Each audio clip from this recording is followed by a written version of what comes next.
Okay, so what is it like dating here? Because I imagine that culture is a little bit different than it would be in the States or some other places. Well, Would you say that Ethiopians, modern ones, like from this generation, yeah. are they open to dating foreigners? To bring home like a Black American guy and say like, Mom, I think I'm gonna get married with this guy. Would they be like, like would it be? I don't know. They feel threatened by the man in the foreign, or I don't know. Focus, man.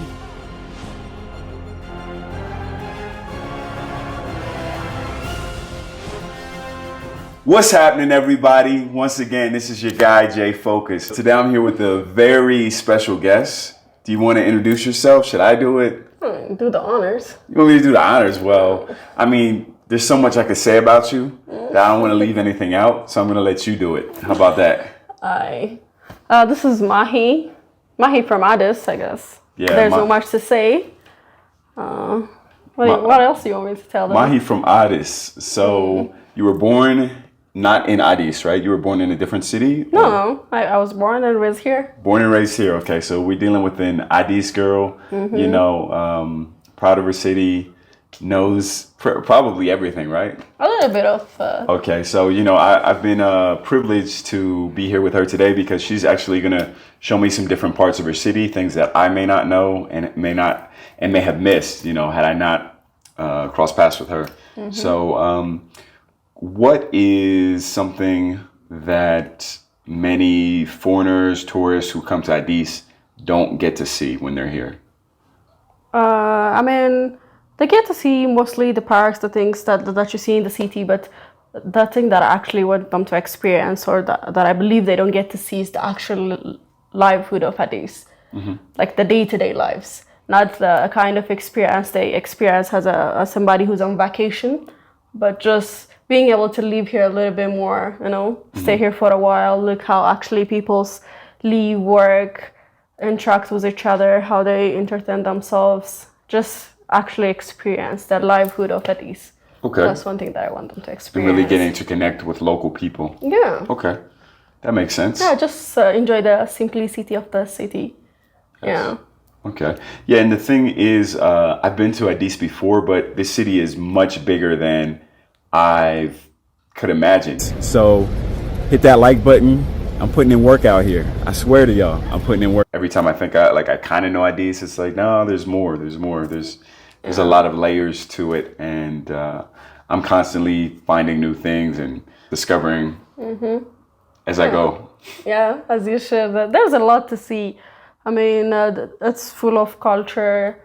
It's full of places, historical places, and things with a lot of remarks, with a lot of memories, with the societal values. So it's just an experience that you get to dive in even more and more every time you see it. Okay. That's fun. Maybe it's just because I love Addis. But yeah, you're supposed to, right? You're supposed to. What would you say is a food that foreigners who come here, they must try? Like you cannot say you've been to Addis if you haven't tried this food. Oh, well, a lot of Ethiopians could argue on this with me because a lot of Habashans are like meat people. Yes. But not myself. Okay. So if there's an opinion that comes from me, I'll just tell them, just try a nice shiro, bro. Try some nice enjoyable shiro. That's it. Just making sure I'm in the frame, guys. That's what's happening here. But a nice Habashan doro with a nice Habashan coffee. Yeah, I guess those are the things. But we have a lot of meat food, so you can try those too. Can you explain to them what shiro is? What shiro is? It's like, what do you call it? Injera is our bread, so shiro is a kind of sauce for us, but it's made of, what do you call it? It's from grained beans. It's made of grained beans and different spices. Mostly locally, the moms made it. They prepare it with the spice. They grind the beans and then mix with some spice so that it can have its own taste. Yes. And you just cook it. There's a way to cook it. You just cook that.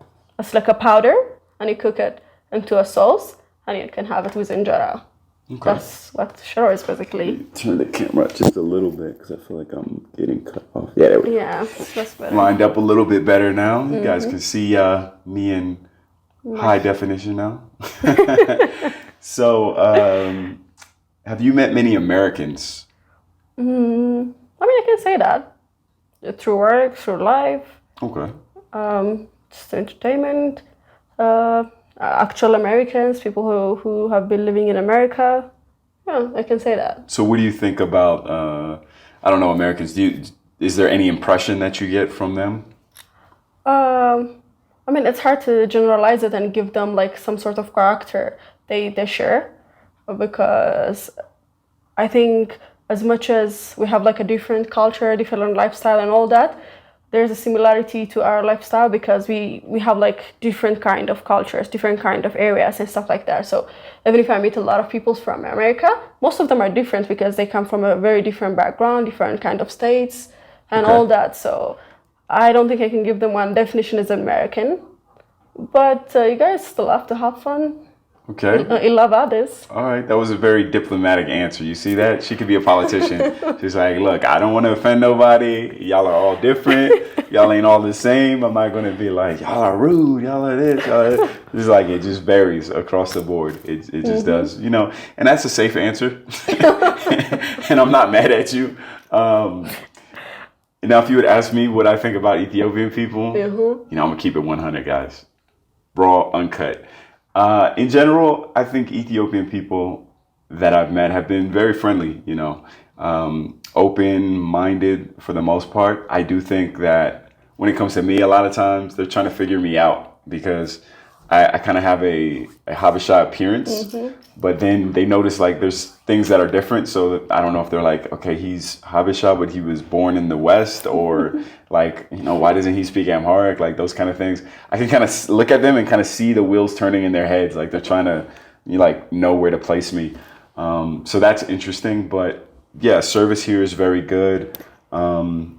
You know, I don't think people look for confrontations here. I think generally everyone wants to get along, and there's a lot of I guess, community kind of a feel. You give respect, you get it back. That's been my experience with the Ethiopian people, whether here, whether in the States, pretty much everywhere. So, Okay. yeah. I want to say this too, is that I really think it's special the way that you guys worship and your belief system, because, you know, of course, Christianity is all over the world, but the Christianity that they practice in Ethiopia is quite different. You know, they have very unique traditions. So if you're Protestant or Catholic, it's going to be new to you, you know? Yeah, that's somehow, somewhere it's deep-rooted. And that's like interlocked with the culture and the values and the custom of the country. So I think that's one thing that makes it different, because it's not just a religion. It's like intertwined in a very hard way with the culture, with our values, with our custom, with our lifestyles. Yeah. So I think the identity, right? Yeah, that gives it a unique touch for it. That's why you see like people are really strong in religion in here. Most people's, yes, basically. So it makes it a little more different than any kind of religion you see any other world. Sure. Yeah. Yeah, I would agree to that. And man, amen the weather, to that. Yeah, amen to that. And the weather here, that's another thing. The weather here is very sporadic. No, not sporadic. It's very random. It's just very random weather here. So even if the calendar tells you that, okay, it's summer or it's winter or it's whatever, it's rainy season, just know it can do whatever it wants to do. Don't be too locked into that, and make sure you have some options when it comes to dressing. You want to make sure you have a raincoat. You want to have warm clothes. You want to have short sleeves like I'm wearing today, because you just never know. I mean, basically that's why the country is called 13 months of sunshine, because it could be something here and it could be something else somewhere else. It's not like, oh, it's winter, it's going to be cold throughout the country. No, you could find, like, even if it's raining in here, you could find like places who are like 30 something degrees hot in the country, and sometimes it could be sunny here and it's just pouring somewhere else. So ADDIS weather is mostly constant until recently, but throughout the country, it will keep surprising you. Yeah, that's important to know too, because if you're planning to travel around to different cities when you're here, and please do, if you come, don't just stay in ADDIS. Have that in mind too, that okay, just because it's like this in ADDIS, it could be completely different the next place that you go to within the country. Okay, so what is it like dating here? Because I imagine that culture is a little bit different than it would be in the States or some other places. Well, what is it like dating in here? I don't know. You see people who tend to get married really early. Okay, what do you define as early? Is that 22? Yeah, Somewhere around there? yeah. Okay. So starting from their like 90s till like 23 and stuff like that, people tend to marry really early. Okay. I mean, in general, the whole country's like value and all those things when it comes to marriage used to be really strong. But I think the last few years, I feel like it's shifting. Okay. You can see people who just get married so quickly and get divorced. You hear a lot of divorces and stuff Really? like that. Yeah. Oh, that's unfortunate. Yeah, because the culture. I don't think it's a bad thing at all because the culture used to be really hard on women, even if they're not happy, even if they're like being mistreated to stay. Okay. But I think now women are just getting their voices and just standing for themselves. Maybe that's the reason we're seeing a lot of divorces. But it's good. It's good. I mean, it's hard, as if dating is hard in every other country. Just get to meet people, get to know them, and just take your time. But mostly people take dating and marriage and stuff like that seriously. You don't find a lot of people who just date for fun and stuff like that. Especially recently, just the cultural influence, the civilization, all that is coming through. So things are changing within the modern world, but in their normal circumstances, datings are serious in this country, I guess. And is it a situation where most people they date within like an extended social circle? Like for example, this girl, she might date her brother's best friend kind of a thing. Like, is there like very close connections like that or? Yeah, stuff like that happen a lot, but it depends on the kind of family you have because some people's be happy if somebody date their friend because they get to build a family after that and stuff like that. And some people get offended. They feel like they're disrespected. How the hell would he see my sister? How the hell would she see my brother? It's too close then. Yeah. That's too close. But some people be like, oh, we're not friends anymore. We're going to be a family. So sure. Some people become excited. So I don't think we can generalize it in such a way. Okay. But it depends on the people. Some people are really excited, and some people just make a scene out of it. But would you say that Ethiopians, modern ones, like from this generation, are they open to dating foreigners? Yeah, I guess so. I mean, the time is changing, people are changing, so is the generation. So yeah, I think the States, it's all about their mindset and whatever makes you happy, compatibility, understanding each other and all that, as if like the dating rule is. But except for that, yeah. Okay. Like our culture used to be like a little bit stiff on dating foreigners. Sure. I can't deny that. But especially when it comes to this generation, they don't listen to anybody. True. Yeah. And is it mainly like the reason they don't want you to date foreigners is because it's like they think you're not gonna like blend with the religion and like the culture? Is that kind of the idea, or is there more to it than that? I mean, there's that too. People believe like you ruin the religion. Are you going to, especially they worry Like the more children about and like all. the children and stuff like that. But not only that, generally as a culture, I don't know, they feel threatened by the man in the foreign, or I don't know. Some people just don't like it, and it's hard even to get them like define it or like give you some reason for it. They just be like, It's just we don't different. want Yeah. you to date a foreigner. And we will be like, Family. If you were to bring home a guy and, you know, he's from, I don't know, England, America, Japan, Japan might be a little bit more of a shock, but you know what I'm trying to say. You know what I'm trying to say. Yeah. But yeah, like if you were to bring home like a Black American guy and say like, Mom, you know, I think I'm going to get married with this guy, would they be like, oh, like would it be? I mean, knowing me, I don't think they'll be surprised.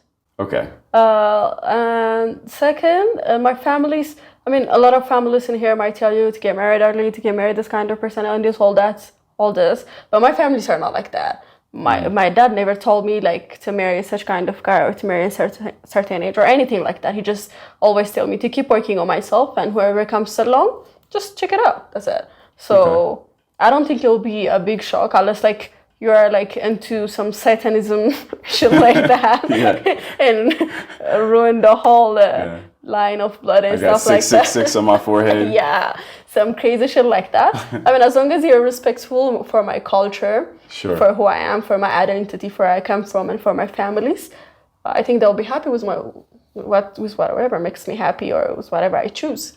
Okay. Yeah. All right, that's good to know. Any final things you want to say to the people? Okay, come to ADDIS. Check this beautiful city out. Enjoy life. Enjoy the weather. Yeah. Yeah. Enjoy the hospitality, all the culture. Facts. Yeah. And maybe you could tell them about Tej. Yeah. Oh yeah, we got a lot of things for you to try. We got arake, we got Tej, but be careful. Tell them what Tej is. They don't know. Okay, Tej is basically a honey wine. Honey wine, yeah. Yeah, there's no more to it, but it's a honey wine. But the funny thing about Tej is it's really smooth when you drink it, and you literally don't feel shit most of the time.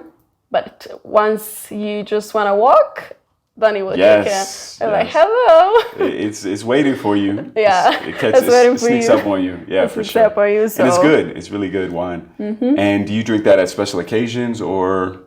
Yeah, mostly it's made in the house on the special occasions, holidays, celebrations, and stuff like that. It's made in the house either when we have like a guest coming over, stuff like that. Okay. We have that. Yeah, so come out here, try some honey wine, do some exploring, check out the historical sites, man. There's just so many riches here for you to experience. With that being said, I think we're going to get out of here. Once again, this was your guy, Jay Focus, reminding you to stay focused. Focus, man.